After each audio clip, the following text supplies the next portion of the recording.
আল্লাহ তাআলা বলেন, অবশ্যই শয়তান মানুষের প্রকাশ্য শত্রু, কিন্তু আমরা কি সত্যি বুঝতে পারি শয়তান আমাদের জীবনে কিভাবে ধোঁকা দেয়, কিভাবে সে আমাদের জীবনে প্রবেশ করে? আজকের পর্বে আমরা জানবো শয়তানের আসল পরিচয়, তার চক্রান্ত এবং কিভাবে আমরা তার ফাঁদ থেকে রক্ষা পেতে পারি। শয়তান শব্দের অর্থ বিতাড়িত, বিদরিত, বঞ্চিত, কারণ সে আল্লাহর রহমত থেকে বঞ্চিত হয়েছে, হকের পথ থেকে বিদরিত হয়েছে। তার খাদ্য কি, কিভাবে সে আমাদের প্রতিদিনের জীবনে প্রবেশ করে, আসুন ধাপে ধাপে আমরা জেনে নেই। আল্লাহ তাআলা বলেন, অবশ্যই শয়তান মানুষের প্রকাশ্য শত্রু। পৃথিবীতে মানুষের সবচেয়ে বড় শত্রু শয়তান। আল্লাহ তাআলার অনুগ্রহ ছাড়া কোনো মানুষের পক্ষে তার প্রতারণা থেকে আত্মরক্ষা করা সম্ভব নয়। শয়তান অর্থ বিতাড়িত, বিদরিত, বঞ্চিত ইত্যাদি। শয়তান হক থেকে বিদরিত এবং কল্যাণ থেকে বঞ্চিত বলে তাকে শয়তান বলা হয়। এছাড়া তার আরো নাম আছে। শয়তানের খাদ্য হলো হাড়, গোবর ইত্যাদি, ঘ্রাণ ও বিসমিল্লাহ বর্জিত খাদ্য। রাসূলুল্লাহ সাল্লাল্লাহু আলাইহি সাল্লাম বলেন, যে খাবার গ্রহণের সময় বিসমিল্লাহ পড়া হয় না, শয়তান তা নিজের জন্য বৈধ মনে করে। তার পানীয় হলো মদ, শিকারের ফাঁদ হলো নারী, বার্তাবাহক হলো গণক, কিতাব হলো অশ্লীল কল্পিত গ্রন্থাবলী, কথা হলো মিথ্যা, মুয়াজ্জিন হলো বাঁশি, বাদ্যযন্ত্র, উপাসনালয় হলো বাজার। আল্লাহ তাআলা যখন শয়তানকে জান্নাত থেকে বের করে দেন, তখন সে চারটি বিষয়ে আবেদন করে। তা হলো, ১. কিয়ামত পর্যন্ত জীবন লাভ। আল্লাহ তার এ প্রার্থনা কবুল করেন। আল্লাহর বাণী, ইবলিস বলল, আমাকে পুনরুত্থান দিবস পর্যন্ত সুযোগ দিন। আল্লাহ তাআলা বললেন, তুমি সুযোগ প্রাপ্তদের অন্তর্ভুক্ত। সূরা আরাফ আয়াত নং 15। ২. আমার জীবিকার ব্যবস্থা করতে হবে। এ আবেদনও কবুল করা হয়। ৩.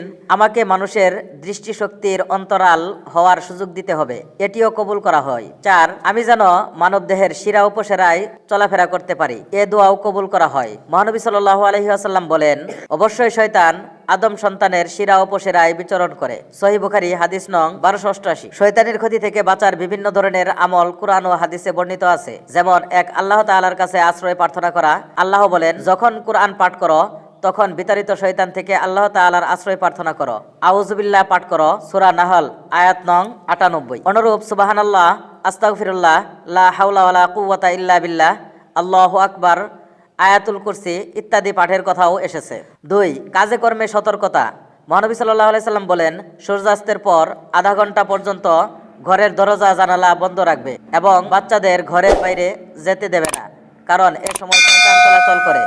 ঘরের দরজা জানালা বন্ধ রাখলে শয়তান ঘরে প্রবেশ করতে পারে না। সহিহ বুখারী। ৩. ভালো প্রবণতাকে প্রাধান্য দেওয়া। রাসূলুল্লাহ সাল্লাল্লাহু আলাইহি সাল্লাম বলেন, নিশ্চয় আদম সন্তানের উপর শয়তানের একটি প্রভাব আছে, অনুরূপ ফেরেশতারও একটি প্রভাব আছে। শয়তানের প্রভাব হলো অকল্যাণের প্রতিশ্রুতি দেয়া এবং সত্যকে মিথ্যা প্রতিপন্ন করা, আর ফেরেশতার প্রভাব হলো কল্যাণের প্রতিশ্রুতি দেয়া এবং সত্যের প্রতি সমর্থন জ্ঞাপন করা। সুতরাং যে ব্যক্তি কল্যাণের অবস্থা উপলব্ধি করে সে যেন জেনে রাখে এটি আল্লাহ তাআলার পক্ষ থেকেই হয়েছে, কাজেই তার উচিত আল্লাহর প্রশংসা করা।